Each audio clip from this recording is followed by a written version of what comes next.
guys! Today we're going to work on solving rational equations. Now that we know how to multiply, divide, add, and subtract, we can sort of apply everything we've learned to solve. So let's get started. So when we're solving rational expressions, we're going to do four things. The first thing you should always do before you ever start solving is to list any restrictions on the domain. So remember, the domain are the numbers that can play our game, that follow the rules.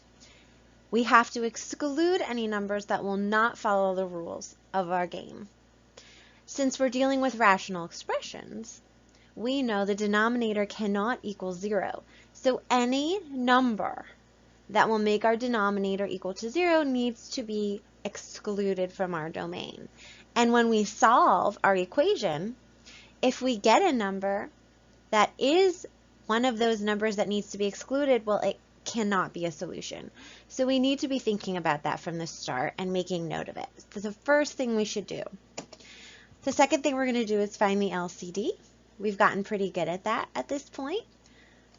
Then we're going to multiply both sides by the LCD and solve. Okay, so let's take a look at several examples. Let's take a look at our first example. 1/2 x plus 3/4 equals 7/4. First thing I want to point out is that this x is technically part of the numerator. So we could also write this as x over 2. Whenever you see an x on the side like that, if it's not explicitly in the denominator, it's in the numerator. All right, just so you know. Okay, so the first thing we should always do is think, are there any restrictions on the domain? Are there any values of x that we would need to exclude because they would make our denominator equal to 0? Well, in this problem, we don't have to worry about it. We only have numbers in the denominator, so we don't have to worry about solving for x and x being some value that will make the denominator equal to 0 because x isn't in the denominator anywhere. So we don't have any restrictions on the domain here, okay? It's not something we have to worry about. Our first step is to always find the LCD, or LCM, whatever you want to call it. We look at our denominators to do that. We have 2 and 4. You guys probably already know what the LCD is. It's 4, right? But just for good measure, let's make our prime factor trees. Well, 2 is really easy. It's already prime, so it's just 2. Now let's take a look at 4. And since both of these are 4, we only have to factor it once. We need to get 4 down to prime factors. Well, that's 2 times 2. Okay, so all we're dealing with are 2's here. So when we build our LCD, or LCM, whatever you want to call it, we always take everything from the first factorization. So we just have a 2 there. And then we look at our second factorization, and we say, okay, do I already have 1 2? I sure do. Do I have a second 2? No, I don't. So I need to add it. So 2 times 2 is 4. That would be our LCD or LCM. All right? So now I'm going to take my rational equation, my 1/2 x plus 3/4 equals 7/4. And I'm going to multiply both sides by my LCM, all right? Or LCD. I use those interchangeably. Okay, so 4 times 1/2. Well, what's 4 divided by 2, you guys? That's just 2. And of course, our x has to stay. Okay, 4 times 3/4. Well, those 4's are going to cancel, right? So that just leaves us with plus 3. And then over on this side, the 4's are going to cancel, which just leaves us with 7. All right. When I did 4 times 1/2, right, I just thought of it as 4 divided by 2. All right, and that's where my 2 came from. And then, of course, I can't forget my x. And now I'm just going to solve this regularly, all right? From here, I can just solve. So I need to isolate x by getting everything on the other side using inverse operations. Subtract 3. Those go away. That leaves me with 2x equals -4. Excuse me, not -4. 2x equals 4. And then, of course, I'm going to come up here. So I have 2x equals 4. Again, use inverse operations. I'm going to divide by 2 to isolate x. X equals 2. And there's my answer. X equals 2. All right, let's take another look at another one. Here's my second example. Now, in this example, we do have a variable in the denominator. So we are going to have restrictions on the domain, right? And if you look at this, right, what's the only value for x that would make the denominator equal to 0 and this expression undefined? Well, x equals 0. This is an easy one. So x cannot equal 0. We're going to just say that from the start. We have a restriction on that domain. All right, if x equals 0, then this whole expression becomes undefined. So after we solve this, if we get x equals 0, it's not a solution because it will make this whole expression undefined. So our first step is, of course, to build our LCD or LCM, whatever you want to call it. We look at our denominators to do that. Really nice part is these are all prime already. So from the first expression, we have 5. From the second expression, we have x. And from the third expression, we have 3. And actually, there's our LCD or LCM right there. All right, so we already know what it is. So I'm going to write LCD equals 5 times x times 3, which is 15x. Okay, so there it is. So now we're going to take our original equation and we're going to multiply both sides, whoops, by the LCD or LCM, whatever you want to call it. So let's multiply both sides by that. So by 15x. All right, so 15x times 3 over 5. Well, we know that 15 divided by 5 is 3. So that would be 3x times 3, which will give us 9x. All right, plus, let's see. Here, in the second expression here, the x's will cancel, right? Which leaves us with just 15 times 1, so plus 15. This last expression over on the other side of the equal sign, well, 15 divided by 3, that's 5. So we have 5x times 2, which is 10x.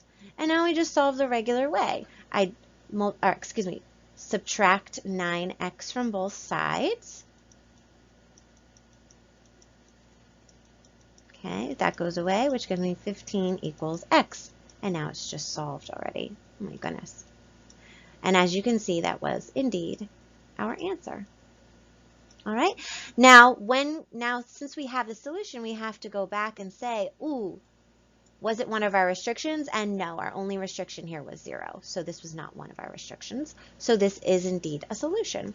And you can always go back and plug in 15 for x and make sure your equation holds to check. Pause the video now and give that a try. All right, let's look at our next example. Okay, let's look at our third example. Here we have 3 minus 6y over y plus 1 equals 6 over y plus 1. Notice this, it's like this 3 is over 1. Okay, whenever you just have a number, it's like the denominator is 1. So we do need to think about restrictions on the domain because we do have a variable in the denominator. So what is the value for y that would make y plus 1 equal to 0? Well, that would be y equals negative 1, right? So that means that y cannot equal negative 1. So if we get a solution of negative 1, then we get no solution. All right, so let's take a peek at this now. Let's build our LCD. We should know what it is because we have a 1, y plus 1, and y plus 1. So the prime factorization of 1 would just be 1, and the prime factorization of y plus 1 is y plus 1. We can't factor that any further. So that makes it really easy. Our LCD or LCM is y plus 1. So we go back to our original equation, 3 minus 6y over y plus 1. Oh my goodness, sorry guys. And we're going to multiply both sides by it. All right, so let's multiply both sides by y plus 1. And this is going to be so nice. All right, so we're multiplying by this whole quantity. I'm going to throw parentheses around it so we remember to distribute. So 3 times y plus 1, well, that's 3 times y, which is 3y, plus 3 times 1, which is 3. All right, really important to remember to distribute. Now, in our second expression, look, these just cancel, and we're left with minus 6y. And then on the other side of our equal sign, again, this just cancels, and we're left with 6, which is sort of nice. That worked out nicely. Now we need to combine like terms on the left here because we have a 3y and a minus 6y. So what's 3y minus 6y? That's negative 3y. Excuse my writing. So we have negative 3y plus 3 equals 6. Now I can either bring the negative 3y over or bring the 6 over. it's all about your preference. I'm going to act, or the 3 over. I'm going to bring the 3 over. So I'm going to subtract 3 from both sides. So these will cancel. That leaves me with negative 3y equals 3. And now I'm going to divide by negative 3. These cancel, and y equals negative 1. Uh-oh, wait a second. What did we say, you guys? Y cannot equal negative 1. So this is, in fact, let me erase this so you can see from my big dramatic reveal. This is, in fact, no solutions. The only solution that we arrived at was y equals negative 1. But that, if we plugged it in, would make our denominator equal to 0, both here and here. So we cannot do that. It is a restriction on our domain. So the answer here is actually no solution. All right? Let's take a look at another example. Okay, here is our fourth example. This one might look a little bit more complicated, but it's the same exact steps. You guys already know what to do. The only reason it looks more complicated is because we have a trinomial in that denominator of the last expression, but you guys know how to factor that. You already know how to use the AC method. You've gotten really good at that at this point. So I want you to pause the video, take a minute, and I want you to think about, do I have any restrictions on the domain? So in other words, what values of x, if I plug them into these denominators, would make the denominators equal to 0, and then my whole thing undefined. So you're going to need to do some factoring here in order to figure that out. These are already factored, but you're going to have to factor this trinomial, which will come in handy. So go ahead, pause the video, take a minute, and see if you can find any restrictions that you have on the domain. So once you've factored and done that, you should have found that x cannot equal 3 over 2 or negative 5. So those values for x would make my denominator somewhere equal 0, right? If we put 3 over 2 in here, this expression would be undefined. If we put negative 5 in here, this expression would be undefined. And if we put either of those in here, this expression would be undefined. So the really nice part about that is, because you've already factored everything, you should know what your LCM or LCD is. I'm going to call it LCD. So it is 2x minus 3, right? We have to take everything from our first term, times x plus 5. We have to take everything from our second term. And as it turns out, when we factored this, we got 2x minus 3 times x plus 5. So everything from our third term is already there. So this is our LCD. So you're going to take your original expression and rewrite it. Now, when I'm dealing with something like this, oh, what am I doing? I'm looking at both of those at the same time. So 6 over 2x minus 3 equals 5 over x plus 5 plus, so as I was saying, when I'm dealing with something where I've had to factor the denominator, I write it in its factored form. So I'm not going to write 2x squared plus 7x minus 15. I'm going to write 2x minus 3 times x plus 5, right? Because that is the factorization of 2x squared plus 7x minus 15. And now, of course, I'm going to multiply both sides by my LCD right here. So I want you to pause the video, and I want you to take the time to do that. And remember, you're going to have to do some distributing. If both pieces of this LCD don't cancel, you're going to have to do some distribution. Okay, so when you did all of that, you should have gotten 6x plus 30 equals 10x minus 15 plus 5.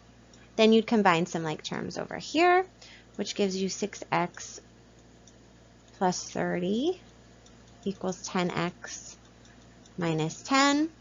I'm going to move this negative 10 over here, and I'm going to move this 6 over here. So once I do that, once I add 10 to both sides and subtract 6x from both sides, I get 40 equals 4x, which gives me x equals 10, which is exactly what we were hoping for.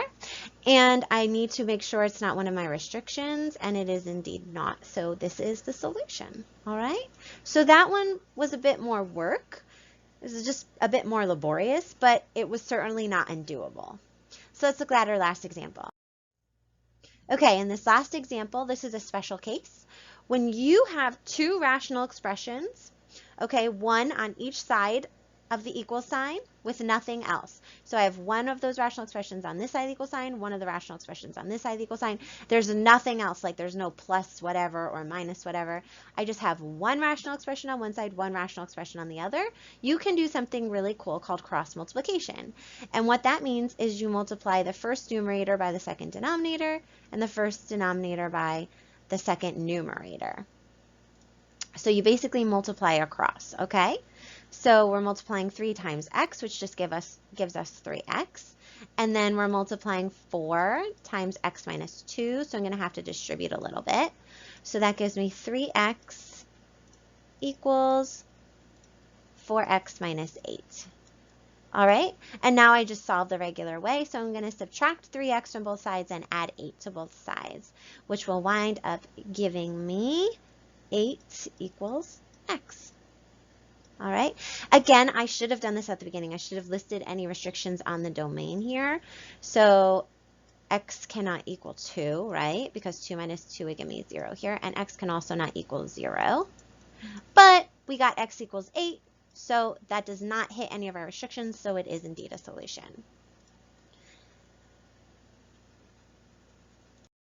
All right, here are a few for you to try on your own. Definitely practice these. They take a little bit of practice. They're not that bad, but you need to practice them in order to get pretty good at them and pretty quick. So write each of these on a separate piece of paper. Remember to think about your restrictions on the domain, okay? Find your LCD or LCM, multiply both sides by it, cancel out whatever you need to cancel, distribute whatever you need to distribute, and then solve. All right, use this video. Go back to the beginning as I do a step, you do a step for your problem, okay? And post any questions you might have to the discussion. All right, good luck, have fun. I know you guys can do it.